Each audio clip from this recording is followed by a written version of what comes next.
Di utara Pulau Jawa, raksasa tua bernama Jakarta semakin tenggelam oleh beban sejarahnya.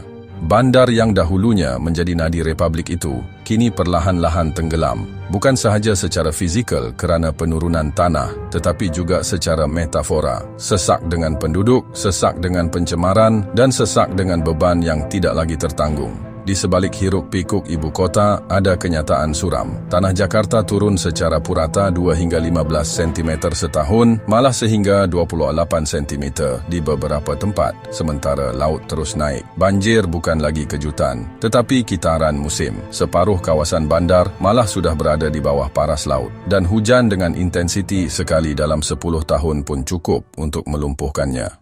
Namun Jakarta bukan sahaja tenggelam oleh air, ia juga tenggelam oleh angka. 56% penduduk Indonesia menumpu di Pulau Jawa dan 60% KDNK negara tertumpu di kawasan itu. Ketidakseimbangan yang teruk ini ditambah dengan urbanisasi besar-besaran menjadikan Jakarta seperti simpulan yang semakin ketat, sedia putus bila-bila masa. Maka lahirlah idea besar dari pemerintahan era Presiden Joko Widodo memindahkan ibu negara ke tempat baru ke jantung Kalimantan yang hijau dan sunyi dan menamakannya Nusantara. Nusantara bukan hanya nama, ia adalah lambang dari harapan baru, kota yang ingin dibangun dari nol, tanpa beban masa lalu, tanpa rawa politik yang membekap. Di atas tanah yang luas di Kabupaten Penajam Pasir Utara, Kalimantan Timur, para perencana negara menancapkan mimpi, kota pintar, kota hijau, kota masa depan. Ibu kota baru ini dirancang untuk menjadi forest city atau kota di dalam hutan, bukan hutan di dalam kota. Lebih dari 75% wilayahnya akan menjadi ruang hijau dan area pertanian. Seluruh pasokan listrik ditargetkan 100% dari energi terbarukan. Transportasi umum akan mendominasi mobilitas. Kota tanpa kemacetan, tanpa polusi kendaraan pribadi.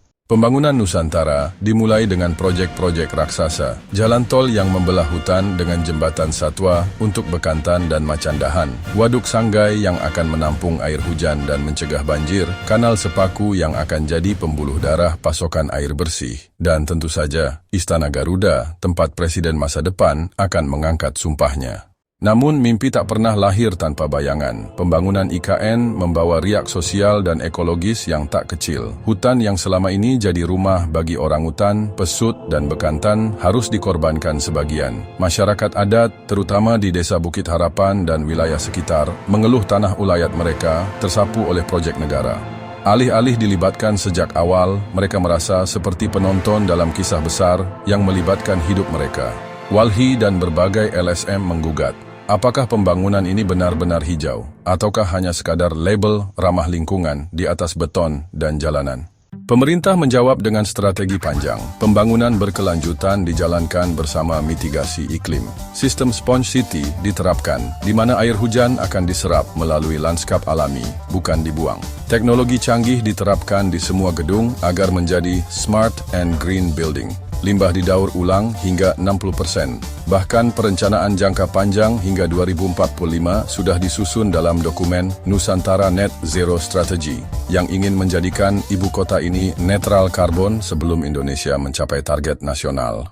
Di atas kertas, semuanya menjanjikan. Dana triliunan rupiah mengalir dari APBN dan investor swasta, termasuk konsorsium internasional. Jalanan mulai terbentang, menara-menara kementerian menjulang, dan kompleks istana hampir rampung. Namun, manusia adalah bagian tak terpisahkan dari kota. Ribuan aparatur sipil negara yang rencananya akan dipindahkan pada 2024 ternyata belum juga berangkat. Realitas politik dan peralihan pemerintahan ke Presiden Prabowo membuat agenda ini tersendat. Reorganisasi kementerian dan birokrasi menjadi prioritas baru, dan Nusantara pun menunggu para penghuninya. Sementara itu, Jakarta terus tenggelam. Banjir datang semakin dini. Air tanah terus disedot oleh gedung-gedung pencakar langit yang tak pernah tidur. Pemerintah masih membangun giant seawall di utara Jakarta. Tapi para ahli tahu, ini hanya tunda waktu. Ibu kota lama telah jenuh. Ruang dan waktu tak berpihak padanya. Di tengah segala kemelut dan harapan, Nusantara menjelma bukan sekadar kota, melainkan simbol.